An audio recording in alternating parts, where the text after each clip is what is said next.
और एक और बड़ी खबर, सीरिया में इजराइल की एयर स्ट्राइक हुई है।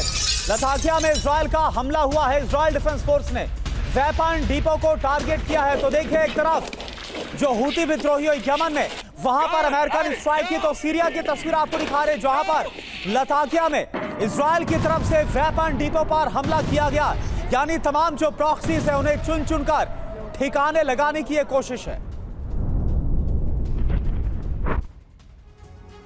और आइए अब आपको बताते हैं कि अमेरिका और इजराइल यमन और सीरिया को टारगेट क्यों कर रहे हैं। ये वजह जो है ये जरा समझिए। इजराइल किसी भी वक्त ईरान पर हमला करने वाला है और इसके सीधे संकेत बेंजामिन नेतन्याहू की तरफ से, इजराइल की सेना की तरफ से दिए जा चुके हैं। इजराइल पर कई फ्रंट से जवाबी हमले की आशंका भी जताई गई है। पूरे क्षेत्र में अमेरिका की दबाव बनाने की रणनीति यही वजह है कि सामने आ रही है। ईरान समर्थित संगठनों को कमजोर करने का लक्ष्य रखा गया है। और देखिए, इजराइल विरोधी संगठनों के हथियार नष्ट करने की कोशिश साफ तौर पर नजर आती है।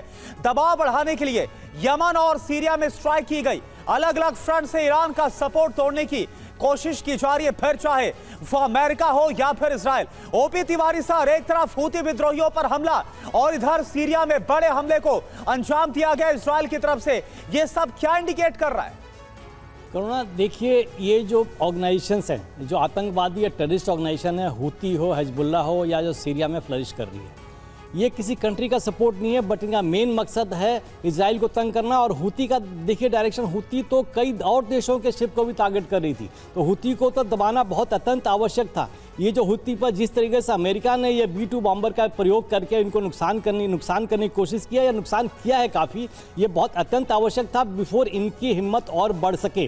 तो जितनी टेररिस्ट ऑर्गेनाइजेशन है, एक चीज़ बताना चाहूँगा, हिजबुल्लाह लेबनान नहीं है, सीरिया के अंदर जो टेररिस्ट ऑर्गेनाइजेशन है वो सीरियन फोर्स नहीं है, यमन में जो हूती है, यमन की जो गवर्नमेंट है वो हूती से भी परेशान है, सऊदी अरेबिया भी परेशान है। ये सारी टेरर ऑर्गेनाइजेशन को ख़त्म करना इजराइल के अकेले बस का तो नहीं है, इसलिए बाकी देशों को अंदर आने की कोशिश करनी पड़ेगी। अब इन ऑर्गेनाइजेशंस को ईरान अकेले कब तक सपोर्ट कर सकता है, ईरान की कितनी क्षमता है और कितने एमुनिशन सप्लाई कर सकता था, ये देखने की बात होगी। जितने एमुनिशन डिपो, बेसिकली जो सप्लाई चेन है, जो वेपन की सप्लाई चेन है, उसको डिस्ट्रॉय कर रहे हैं। अब देखो पैटर्न ऑफ अटैक जो देखिए, उसमें जहां से भी सप्लाई आ रहा है इनके लिए, वो डिस्ट्रॉय करना है। तो किसी भी टेररिस्ट ऑर्गेनाइजेशन को खत्म करने के लिए उसकी बॉम्बिंग का सप्लाई चेन, टेरर फंडिंग सबसे मोर इंपॉर्टेंट है। ये खत्म हो जाएगा तभी ऑर्गेनाइजेशन ही कमजोर होगी और इजराइल के लिए थोड़ी सुरक्षा बस बनी रहेगी।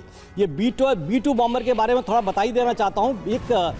एक स्टेल्थ बॉम्बर है जो किसी भी रडार सिग्नेचर में नहीं आ सकता। तो इसका उपयोग उस समय किया जाता है कि जब ये जो जितने एयर डिफेंस सिस्टम अगर हैं उनको भी ये अवॉइड करके टारगेट कर सकता था। और एक डीप पेनिट्रेशन बॉम्ब जो 4700 पाउंड कैपेसिटी की है, जो बॉम्ब अंदर जाके अंडरग्राउंड को डिस्ट्रॉय कर सकता है, इसका प्रयोग किया गया है। लेकिन इसके प्रयोग के लिए हमें intelligence, precise intelligence, human intelligence, और जब तक उनके पास नहीं होगी तब तक ये अटैक सक्सेसफुल नहीं होता। तो ये दोनों देशों का जो स्कोप, दोनों देशों की जो इच्छा है कि टेररिस्ट ऑर्गेनाइजेशन जो भी यहाँ फ्लरिश कर रही है, इसको जितना जल्दी हो सके खत्म किया जा सके। ठीक है, बिल्कुल तिवारी जी बने रहे आप हमारे साथ। और देखिए, हूती पर हमले से जुड़ी इस वक्त की एक और बड़ी अपडेट हमारे पास आ रही है। अमेरिकी एयरफोर्स और नेवी का ऑपरेशन, मिसाइल समेत कई हथियार नष्ट किए गए। हमले पर यूएस सेंट्रल कमांड का दावा देखिए क्या है। हमले में हूती को बड़ा नुकसान हुआ है, ये यूएस फोर्सेस की तरफ से, अमेरिकन फोर्सेस की तरफ से किया गया है दावा। ये उसी हमले की तस्वीरें आपको दिखा रहे हैं। और अमेरिका ने इन हमलों के बाद ये दावा किया है कि जो वेपन डिपो थे हूती विद्रोहियों के, वो हमने तबाह कर दिए।